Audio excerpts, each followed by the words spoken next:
Your presence is no longer desired here.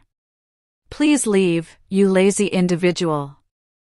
Who works from home? My sister said angrily, and even my parents agreed. Leave.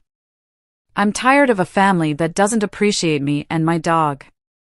If they're going to act like that, then I'll do what I want. That's when I decided to get back at them. My name is Orla, and I'm 33 years old and single. I design websites as a freelancer, which means I can work from home using just my laptop. I have a spot in my house where I work, and I set my own schedule. Even though I had a good job, my parents started to interfere with my work about 2 years ago. One day, while I was working at home, my parents came over to visit. As soon as they walked in, they glanced around the room and began talking. Mom, this house is really spacious. It feels like we could live here too. You're right, there's even a spare room. Plus, it seems like a waste for Orla to live in such a big house alone. Yeah, let's do it. We're moving this weekend. My parents didn't even acknowledge me and made all the decisions without consulting me. I made it clear that I didn't want to live with them and said, "Hold on, I don't want to live with you guys." What are you talking about? My father's face turned red with anger, and he shouted, "You took control of this house, claiming it from your uncle, trying to make it yours. You've hit a new low."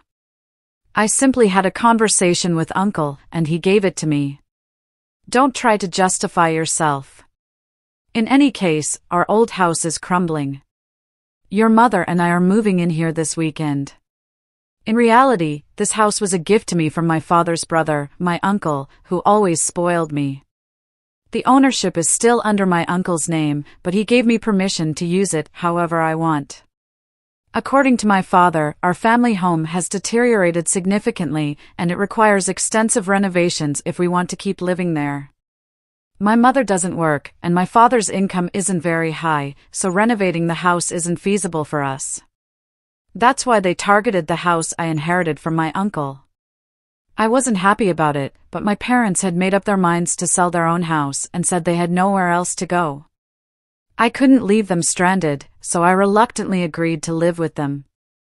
But as soon as they moved in, my parents started making sarcastic remarks. Hey, Orla, you're in your 30s already, right? Don't you think about settling down and getting married? I'm content with my job at the moment. If you keep saying things like that, you'll just push any potential suitors away. Why don't you take a cue from your sister? Well, my sister's marriage isn't exactly perfect, is it? But for now, I'm okay with how things are. At that point, my mother, who had been listening, chimed in. Hey, don't speak ill of your sister like that. Unlike you, she's married and has a job at a company. You know, I may not be married, but I'm doing just fine with my work too. You're always glued to your computer. Are you earning money through some sketchy methods? I earn my living through honest work. There's no need to be concerned. How dare you talk back to your mother? You're nothing like your sister. That's how it went. My parents kept comparing me to my sister. Yes, she has a job at a company, but she's only a temporary worker in an office position. I don't mean to belittle temp jobs, but I certainly make more money than she does. I understand that my parents' generation may not fully understand the idea of working from home, but it was still painful to constantly feel underestimated. Then one day, while I was preparing dinner, instead of my usually idle parents, the doorbell rang unexpectedly. To my surprise, it was my sister Mayla, carrying a lot of luggage. "Ha, Mayla, what's happening? It's been a while." "Kathy, this might seem sudden, but I'll be staying in this house from now on." I was taken aback and blurted out, "Huh? What a big house! If Uncle was giving it to someone, it should have been me." "Wait, hold on, you're moving in starting today?" I had no idea about this. "Did Mom and Dad tell you?" "I got divorced, you know, divorced. So, I'll be relying on you from now on." Ignoring my surprise, Mela went upstairs and claimed an empty room for herself. Despite my attempts to resist, my parents sided with Mela, and I felt powerless to stop it. From that point on, my stress only grew. After her divorce, Mela had quit her job and spent her days gossiping about me with our mother. "Hey, Mom, do you think this dress is cute?" "Oh, absolutely, Mela, you look so pretty. It suits you perfectly. Do you agree? It's definitely not something Kathy would wear, right?" "Well, Kathy is more on the simple side. That's probably why she's having trouble finding a job. She just stays home and plays online." "Mom, you can't just say things like that." As I was cooking dinner, they purposely made sure I could hear their conversation. I was itching to respond, but I knew that would just play into their hands.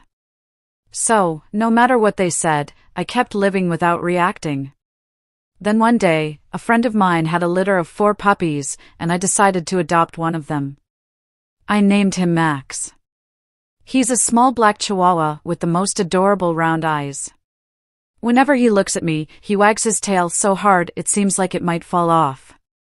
Having a chihuahua has been a dream of mine since I was young. Working from home can get lonely, so I thought Max could provide some much-needed company. "From now on, your name is Max, okay?" Woof. I didn't really consult with my family. When I decided to adopt Max, after all, this is my house, and I'm the one who will be taking care of all the expenses for him, so I don't see why they should have any complaints. When I brought Max home, as expected, my parents and Mela started complaining. "Hey, we didn't know you were getting a dog." "That's right, dogs can be smelly, you know." "I can't stand bad smells, Kathy. How could you just bring a dog home without talking to us first?" "We didn't agree to this," they kept complaining.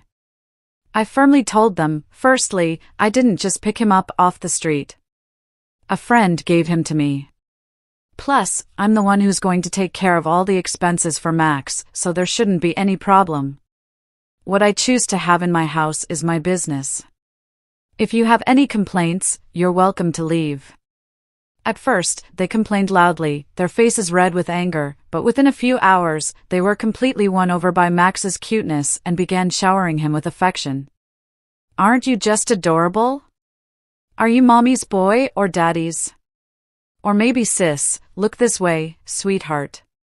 Wait a minute, what happened to their anger from just a moment ago? Was it all just a dream? My entire family became completely enamored with Max. From then on, they were always doting on him. Because of this, their animosity toward me decreased, and I could enjoy relatively peaceful days. Then, one day, an incident shattered this calmness.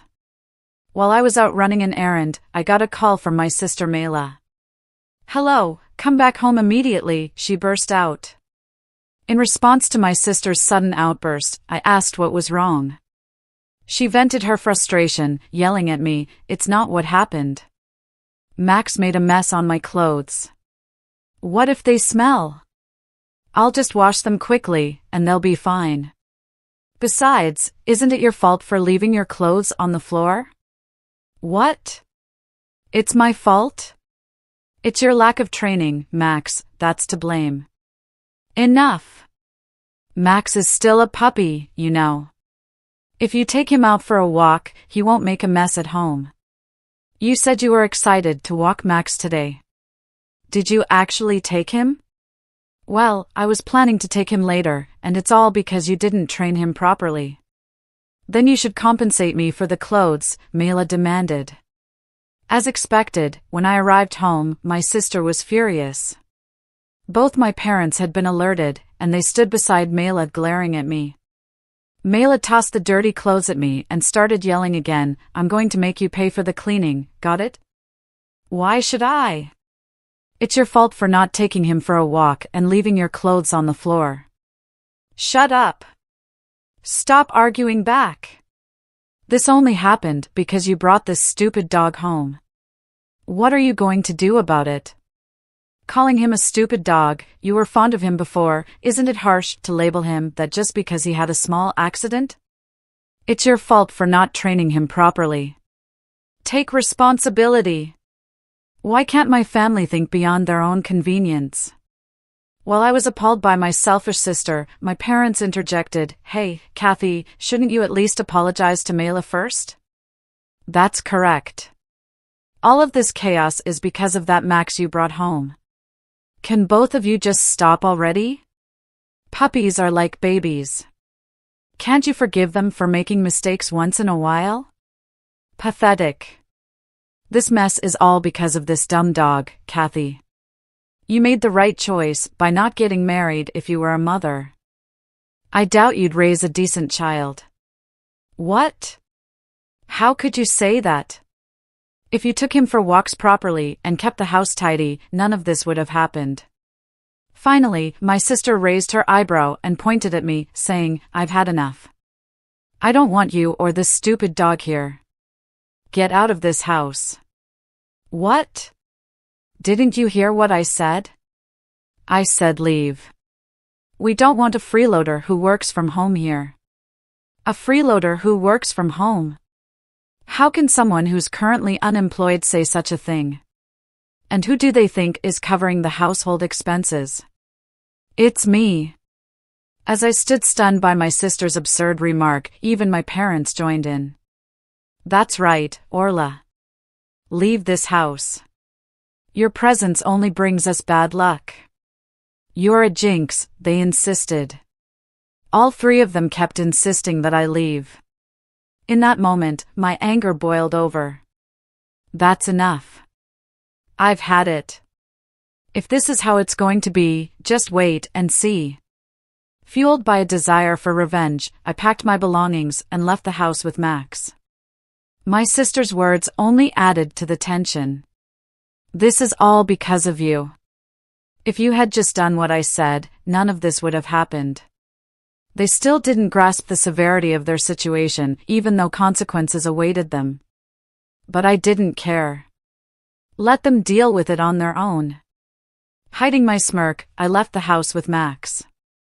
As expected, a few days later, my sister called in a panic.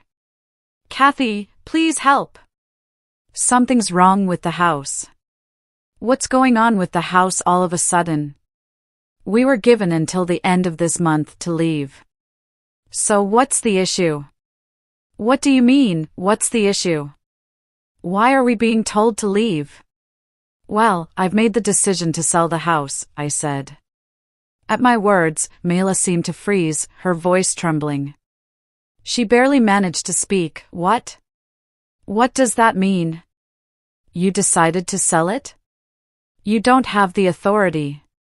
Well, actually I do. You see, that house became mine a month ago. What?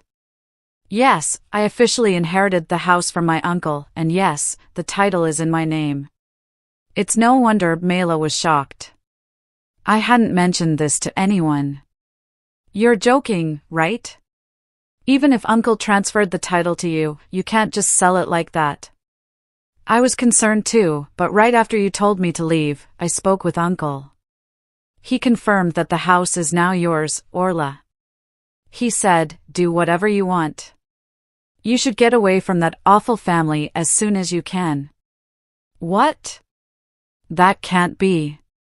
Whether they had been listening to my conversation with Mela on speakerphone or not, my parents began to protest. Orla, stop this nonsense. We have nowhere else to go if we leave this house. That's correct. It's unthinkable to treat your own family like this. If you're a good daughter, show some respect to your parents. Respect? I questioned them quietly. What are you talking about? You've always favored Mela over me. Who do you think has been supporting your lives for the past few years? You all had nowhere to go, so I reluctantly let you move in with me. With an unusually firm tone, my parents were left speechless. Without waiting for a response, I continued, who treated me and Max like burdens and kicked us out? It was all of you, wasn't it?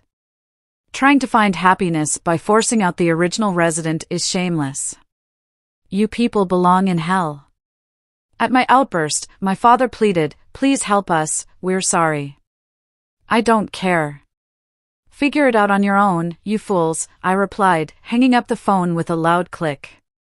Then, I blocked every family member's contacts. Seeing me raise my voice, Max looked up at me with a worried bark. "I'm sorry, Max, for shouting. It's okay now. I'll protect you. I'm really glad I could rescue you from that family that treated you so poorly." Later on, it seems my parents and sister were forced to leave the house at the last minute despite their desperate attempts to cling to it. With my father's meager income and my unemployed mother and sister, it's unlikely they can lead a decent life. Rumor has it that my sister is constantly being pressured by my parents to find a job. Their family dynamics seem to be deteriorating by the day. Although I have no interest in how they're doing, it's clear that their living situation has worsened since I left. It's a classic case of getting what they deserve. They brought it upon themselves. Meanwhile, I'm enjoying my days filled with joy with my beloved dog in a new pet-friendly apartment. I can work whenever I please, and there's no one to complain about it anymore. I can use my earnings solely for myself and my dog. I'm incredibly content with my life now. Max, let's head to the dog park today. Woof.